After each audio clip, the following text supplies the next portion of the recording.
Hello, എല്ലാവർക്കും എൻ്റെ ഒരു പുതിയ വീഡിയോയിലേക്ക് സ്വാഗതം. അപ്പോൾ ഇന്നത്തെ എൻ്റെ വീഡിയോയിൽ പറയാൻ പോകുന്ന രണ്ട് കാര്യങ്ങളാണ് കേട്ടോ. അതിൽ ഒരു കാര്യങ്ങൾ, നമ്മൾ ഒരുപാട് സ്ട്രെസ് അനുഭവിക്കുന്നവരായിരിക്കും അല്ലേ. ഒരുപാട് പ്രശ്നങ്ങൾ നമ്മൾ ആരോടെങ്കിലുമൊക്കെ പറയും എനിക്ക് ഒത്തിരി പ്രശ്നങ്ങളുണ്ട്, അതിനെ എങ്ങനെ ഡീൽ ചെയ്യണം എന്ന് എനിക്കറിയത്തില്ല എന്ന് നമ്മൾ പറയാറുണ്ട്. രണ്ടാമത്തെ ഒരു കാര്യം, എങ്ങനെയാണ് നമ്മൾ വളരെ ഡേഞ്ചറസ് ആയിട്ടുള്ള ആളുകളെ മനസ്സിലാക്കേണ്ടത്, അവരെ എങ്ങനെ ഡീൽ ചെയ്യണം എന്നുള്ള രണ്ട് കാര്യങ്ങൾ. അപ്പോൾ ആദ്യത്തെ കാര്യത്തിൽ നമുക്ക് ഒരുപാട് പ്രശ്നങ്ങളുണ്ട്, അതെങ്ങനെ ഡീൽ ചെയ്യണമെന്ന് അറിയത്തില്ല എന്നൊക്കെ പറയുന്ന ആളുകളോട് ഞാൻ ഫോളോ ചെയ്യുന്ന കുറച്ച് കാര്യങ്ങളുണ്ട് നമ്മുടെ ലൈഫിൽ. കാരണം നമ്മളെല്ലാവരും മനുഷ്യരാണ്, നമുക്കെല്ലാവർക്കും പ്രശ്നങ്ങളുണ്ടാവാം. പക്ഷെ അത് ഞാനായിട്ട് കണ്ടുപിടിച്ചതല്ല. How to stop worrying and start living എന്ന് പറഞ്ഞൊരു ബുക്ക് ഞാൻ ഒരു മിനിമം ഒരു 2-3 പ്രാവശ്യമെങ്കിലും ആ ബുക്ക് വായിച്ചിട്ടുണ്ട്. അപ്പോൾ ആ ബുക്കിൽ എനിക്ക് വളരെയധികം ഹെൽപ്ഫുൾ ആയിട്ടുള്ള കുറച്ച് ടിപ്സ് കിട്ടിയിട്ടുണ്ട്. ആ ടിപ്സ് ഞാൻ ഷെയർ ചെയ്യാം. ഒന്നാമതൊരു കാര്യം, നമ്മുടെ പ്രശ്നങ്ങളെ നമ്മൾ കറക്റ്റായിട്ട് സ്റ്റേറ്റ് ചെയ്യുക അല്ലെങ്കിൽ ഡിഫൈൻ ചെയ്യുക എന്നുള്ളതാണ്. നമ്മളെപ്പോഴും ചിന്തിക്കുമ്പോൾ നമ്മുടെ ചിന്തകൾ വളരെ വേഗത്തിൽ സഞ്ചരിക്കുന്നതാണ്. നമുക്ക് വേണമെങ്കിൽ ഒരു 5 മിനിറ്റ് കൊണ്ട് ഈ ലോകം ചുറ്റിയിട്ട് വരാം. നമുക്ക് US എങ്ങനെയുണ്ടെന്ന് സങ്കല്പിക്കാൻ പറ്റുമായിരിക്കും. അങ്ങനെ നമ്മുടെ ചിന്തകൾ എപ്പോഴും ഭയങ്കര ഫാസ്റ്റ് ആയിട്ടുള്ള കാര്യങ്ങളാണ്. അപ്പം നമ്മൾ അങ്ങനെ ചിന്തിക്കുമ്പോൾ നമുക്ക് ആവശ്യമില്ലാത്തതും ആവശ്യമുള്ളതുമായിട്ടുള്ള കുറേ കാര്യങ്ങളെക്കുറിച്ച് നമ്മൾ ചിന്തിക്കും. അതിൽ പല കാര്യങ്ങളും തന്നെയും ഒരുപക്ഷെ അത് നമ്മുടെ പ്രശ്നങ്ങളായിരിക്കത്തില്ല.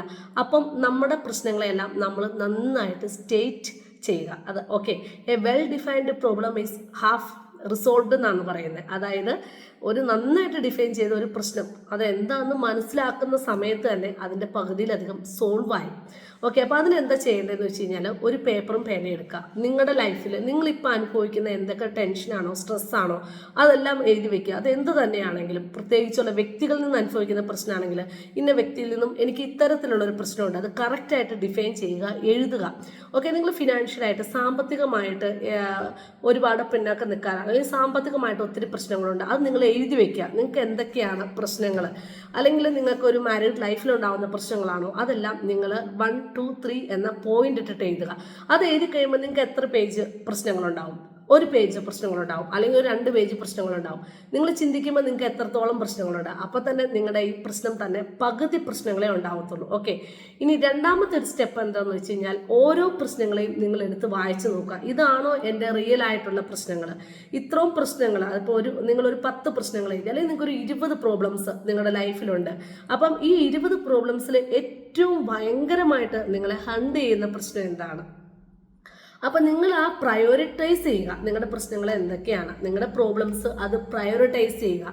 പ്രയോറിറ്റൈസ് ചെയ്തതിന് ശേഷം ഇന്ന ഒരു പ്രശ്നത്തിന് നിങ്ങൾക്ക് എന്ത് ചെയ്യാൻ പറ്റും, അത് നിങ്ങളുടെ കൺട്രോളിൽ നിൽക്കുന്ന പ്രശ്നമാണോ അതോ നിങ്ങൾക്കത് വേറെ എന്തെങ്കിലും പുറത്തുനിന്ന് ചെയ്യേണ്ട പ്രശ്നമാണോ? ഓക്കെ, അപ്പം നിങ്ങൾക്ക് ഒരു ആളിൽ നിന്നും സ്ഥിരമായിട്ട് നിങ്ങൾ പ്രശ്നങ്ങൾ നേരിടുന്നുണ്ടെങ്കിൽ ആ ആളെ എങ്ങനെയാണ് ഡീൽ ചെയ്യേണ്ടത്, ഇങ്ങനെയുള്ള കാര്യങ്ങൾ നിങ്ങൾ ഡീൽ ചെയ്യാൻ ചിലപ്പോൾ നിങ്ങൾക്ക് തന്നെ ഒരുപാട് ഓപ്ഷൻസ് ഉണ്ടാവും. കാരണം നമുക്ക് സോൾവ് ചെയ്യാൻ പറ്റാത്ത ഒരു കാര്യങ്ങളും ഈ ലോകത്തില്ല. ഓക്കെ, അപ്പം ആ ഓപ്ഷൻസ് നിങ്ങൾ എഴുതുക. അതിലേറ്റവും ബെസ്റ്റ് ഓപ്ഷൻ ഏതാണ്, അല്ലെങ്കിൽ രണ്ടാമത്തെ ഓപ്ഷൻ ഏതാണ്, ഏതൊക്കെ ഓപ്ഷനിലൂടെ ഞാൻ പോയി കഴിഞ്ഞാൽ എൻ്റെ പ്രശ്നങ്ങൾ സോൾവ് ആവും, ഇങ്ങനെയുള്ള കാര്യങ്ങൾ നിങ്ങൾ ചെയ്യുക. മൂന്നാമത്, നിങ്ങളുടെ പ്രശ്നങ്ങളെ നിങ്ങൾ അത് സോൾവ് ചെയ്തോ ഇല്ലയോ എന്ന് നിങ്ങൾ നോക്കുക. ഓക്കെ, പിന്നെ ആ ഓരോ പ്രോബ്ലംസും അത് ചിലപ്പോൾ ഇങ്ങനെ പറയുന്ന പോലെ അത്ര ഈസി ഒന്നും ആയിരിക്കത്തില്ല.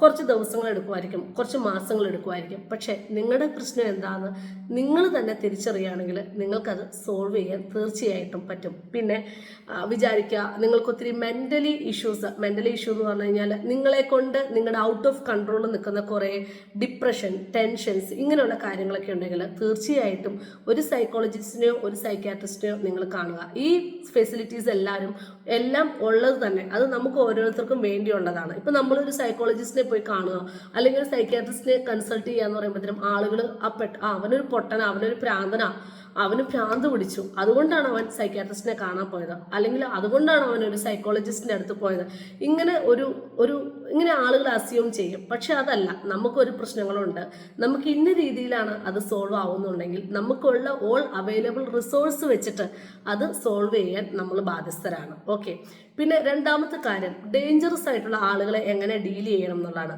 ശരിക്കും ആരാണ് ഈ ഡേഞ്ചറസ് ആയിട്ടുള്ള ആളുകൾ? നമ്മളെ തല്ലുന്നവരാണോ ശരിക്കും, അല്ലെങ്കിൽ നമ്മൾ ഉപദ്രവിക്കുന്നവരാണോ? അവരൊക്കെ ഡേഞ്ചറസ് ആണ്, പക്ഷെ അതൊരു പരിധി വരെ മാത്രമേ ഉള്ളൂ. ഏറ്റവും ഡേഞ്ചറസ് ആയിട്ടുള്ള ആളുകൾ എന്ന് പറഞ്ഞു കഴിഞ്ഞാൽ നിങ്ങൾക്ക് പാര വെക്കുന്ന ഒരാളാണ്. പാര വെക്കുന്നതും നിങ്ങളുടെ മുമ്പിൽ വെച്ചിട്ടല്ല, അതായത് നിങ്ങളുടെ മുമ്പിൽ വെച്ച് വളരെ നല്ല രീതിയിൽ സംസാരിക്കുകയും നിങ്ങളെ ഇഷ്ടമാണെന്നും നിങ്ങളുടെ ഓരോ കാര്യങ്ങളെ പൊക്കി പറയുകയും, പക്ഷെ നിങ്ങളുടെ ആബ്സെൻസിൽ അവർക്കൊരു ഇരുട്ട് കിട്ടിക്കഴിഞ്ഞ് കഴിഞ്ഞാൽ നിങ്ങളെക്കുറിച്ച് വളരെ മോശമായിട്ട് അങ്ങോട്ടും ഇങ്ങോട്ടും കെണി വെക്കുകയും ചെയ്യുന്ന ഒരു വ്യക്തി നിങ്ങളുടെ ചുറ്റുപാടും ഉണ്ടെങ്കിൽ നിങ്ങൾ എപ്പോഴും വളരെ ഡേഞ്ചറസ് ആയിട്ടുള്ള ഒരു എൻവയോൺമെന്റിലാണ് ജീവിക്കുന്നത്. കാരണം നമ്മൾ ഒരു വ്യക്തി നമ്മളോട് നല്ല രീതിയിൽ സംസാരിക്കുമ്പോൾ നമ്മൾ അവരെ ട്രസ്റ്റ് ചെയ്യുന്നു, നമ്മൾ അവരോട് എല്ലാ കാര്യങ്ങളും ഷെയർ ചെയ്യുന്നു, സംസാരിക്കുന്നു, നമ്മൾ വിചാരിക്കുന്നു അവർ നമ്മളെ കേട്ടു, നമ്മളെ മനസ്സിലാക്കിയെന്ന് ചിന്തിക്കുന്നു. പക്ഷെ ഈ വ്യക്തി ഇത്രയും കാര്യങ്ങൾ അറിഞ്ഞ കാര്യങ്ങൾ വേറൊരാളോട് ചെന്ന് കെണിവെക്കും, അതായത് നിങ്ങളെ നശിപ്പിക്കും. കാരണം ആ വ്യക്തിക്ക് അറിയാം ആ വ്യക്തിയിൽ ഇല്ലാത്ത എന്തൊക്കെയോ കാര്യങ്ങൾ നിങ്ങളിലുണ്ടെന്നറിയാം. അതായത് ആ വ്യക്തിയെക്കാളും എപ്പോഴും നിങ്ങൾ ഒരടി മുന്നിലാണെന്നറിയാം. അതുകൊണ്ടാണ് ആളുകൾ ഇങ്ങനെ ചെയ്യുന്നത്. അപ്പൊ ഇങ്ങനെ ചെയ്യുമ്പോൾ തീർച്ചയായിട്ടും നമ്മൾ ഭയങ്കര ഒരു ഡേഞ്ചർ സിറ്റുവേഷനിലാണ്. കാരണം പലപ്പോഴും ഈ വ്യക്തി മറ്റുള്ളവരോട് പറയുന്നത് നമ്മൾ മനസ്സിൽ വരെ ചിന്തിക്കാത്ത കാര്യങ്ങളായിരിക്കും. നമ്മുടെ ലൈഫിൽ ഒരിക്കൽ പോലും നമ്മൾ അങ്ങനെ ഒരു കാര്യം ചിന്തിച്ചിട്ടേ ഉണ്ടാവത്തില്ല. അപ്പൊ അത്തരം വ്യക്തികളെ എങ്ങനെ ഡീൽ ചെയ്യണം? അപ്പം ഇത്തരം വ്യക്തികളെ കുറിച്ച് ചിന്തിക്കുമ്പം തീർച്ചയായിട്ടും അവർക്കൊരു ക്യാരക്ടറുണ്ട്. അവരുടെ ലെവൽ ഓഫ് കോൺഫിഡൻസ് എപ്പോഴും വളരെ താഴെയായിരിക്കും. കാരണം ഇവർക്കിങ്ങനെ മറ്റുള്ളവരോട് നെഗറ്റീവ് പറഞ്ഞു കൊടുക്കുമ്പോൾ കിട്ടുന്ന എനർജി മാത്രമേ അവർക്കുണ്ടാവത്തുള്ളൂ. അവർക്കൊരിക്കലും സ്വയമായിട്ട് സ്റ്റാൻഡ് ചെയ്യാൻ കഴിവില്ലാത്ത ഒരാളായിരിക്കും. ഓക്കെ, അപ്പം എന്താണെന്ന് വെച്ച് കഴിഞ്ഞാൽ ഇവർ ഈ പ്രവർത്തിക്കുന്ന ഒരു ത്രികോണം പോലെയാണ്. ത്രികോണത്തിന്റെ മെയിൻ കോർണറിൽ ഇവർ നിൽക്കും. ഈ രണ്ട് കോർണറിലുള്ള ആളുകളെ അങ്ങോട്ടും ഇങ്ങോട്ടും അടുപ്പിക്കും. അതിനുശേഷം ഈ രണ്ട് കോർണറിൽ നിൽക്കുന്ന ആള് ഇവരോട് നല്ല രീതിയിൽ നിൽക്കും. സാധാരണഗതികളിൽ ഈ ഫാമിലി പ്രോബ്ലംസിൽ അല്ലെങ്കിൽ അങ്ങനെയുള്ള സിറ്റുവേഷൻസിൽ ഒരുപാട് ആളുകൾ ഫേസ് ചെയ്യുന്ന ഒരു പ്രശ്നമാണ്. അപ്പൊ ഈ വ്യക്തിക്ക് ഒരു നല്ലൊരു കോൺഫിഡൻസ് ഉണ്ട്, നമ്മളൊന്നും തിരിച്ചു പറയത്തില്ല എന്ന്. കാരണം എന്താ, നമുക്ക് ഇങ്ങനെ ഒരു ഇഷ്യൂസ് ഉണ്ടാകുമ്പോൾ പോട്ടെ, അവരെന്തെങ്കിലും പറയട്ടെ, അല്ലെങ്കിൽ അതൊന്നും നമ്മളെ ബാധിക്കുന്ന ഒരു കാര്യമല്ല. അപ്പൊ നമ്മളിപ്പം നമ്മുടെ സ്പൗസിനോടോ അല്ലെങ്കിൽ നമ്മൾ വേറെ ആളോട് പറയണേ എനിക്ക് ഇന്ന വ്യക്തിയിൽ നിന്ന് ഇന്ന പ്രശ്നമുണ്ടെന്ന് പറയുമ്പോൾ അവരെന്ത് വേണമെങ്കിലും ചെയ്തോട്ടെ, അതൊന്നും ഒരു പ്രശ്നമുള്ള കാര്യമല്ല എന്നൊക്കെ പറയുന്ന ആൾക്കാരുണ്ട്. പക്ഷെ പലപ്പോഴും ഇത്തരത്തിലുള്ള വ്യക്തികൾ എന്താ ചെയ്യുന്നതെന്ന് വെച്ചാൽ നമ്മുടെ സൈലൻസ്, നമ്മൾ റിയാക്ട് ചെയ്യാതിരിക്കുന്ന അവസ്ഥ, നമ്മൾ റിയാക്ട് ചെയ്യത്തില്ലെന്ന് ഉറപ്പുള്ളപ്പം അത് വളരെ മോശമായിട്ട് നമ്മുടെ ഒരു കഴിവുകേടായിട്ട് അത് അവർ മിസ്യൂസ് ചെയ്യപ്പെടുകയാണ് ചെയ്യുന്നത്. അപ്പൊ ഇങ്ങനെയുള്ള ഒരു വ്യക്തിക്ക് കൊടുക്കേണ്ട ഏറ്റവും നല്ല മറുപടി എന്ന് പറയുന്നത് മറ്റുള്ളവരുടെ മുമ്പിൽ വെച്ച് തന്നെ ഈ വ്യക്തിയോട് കാര്യങ്ങൾ തുറന്നു ചോദിക്കുക എന്നുള്ളതാണ്. ഒരു പ്രാവശ്യമെങ്കിലും നിങ്ങൾ അതിന് ധൈര്യപ്പെട്ട് കഴിഞ്ഞു കഴിഞ്ഞാൽ ഈ പ്രശ്നം ഉണ്ടാക്കുന്ന വ്യക്തിക്ക് തീർച്ചയായിട്ടും മനസ്സിലാവും, അതായത് ഞാൻ പറയുന്ന കാര്യങ്ങൾ പൂർണ്ണമായിട്ടും അവർ അത് അക്സെപ്റ്റ് ചെയ്യത്തില്ല. അത് മാത്രമല്ല അതിൻ്റെ ഒരുപാട് പ്രശ്നങ്ങൾ എൻ്റെ ജീവിതത്തിൽ എനിക്ക് ഉണ്ടാവും എന്ന് മനസ്സിലാവും. ഓക്കെ, അപ്പം നിങ്ങളുടെ ജീവിതത്തിൽ ആരെങ്കിലും ഒക്കെ നിങ്ങളുടെ ജീവിതത്തിൽ ഇത്തരത്തിലുള്ള പ്രശ്നങ്ങൾ ഉണ്ടാക്കുന്നുണ്ടെങ്കിൽ തീർച്ചയായിട്ടും ആ വ്യക്തിയോട് നേരിട്ട് ചോദിക്കാൻ ഒരിക്കലും മടിക്കരുത്. ഒരു പക്ഷേ നേരിട്ട് ചോദിക്കുന്നതുകൊണ്ട് നിങ്ങളുടെ പ്രശ്നത്തിൽ രണ്ട് കാര്യങ്ങൾ സംഭവിച്ചേക്കാം. ഒന്നില്ലെങ്കിൽ നിങ്ങൾ അടിച്ചു പിരിയും, അല്ലെങ്കിൽ ആ വ്യക്തി അത്തരത്തിലുള്ള സംസാരങ്ങൾ എന്നും നിർത്തും.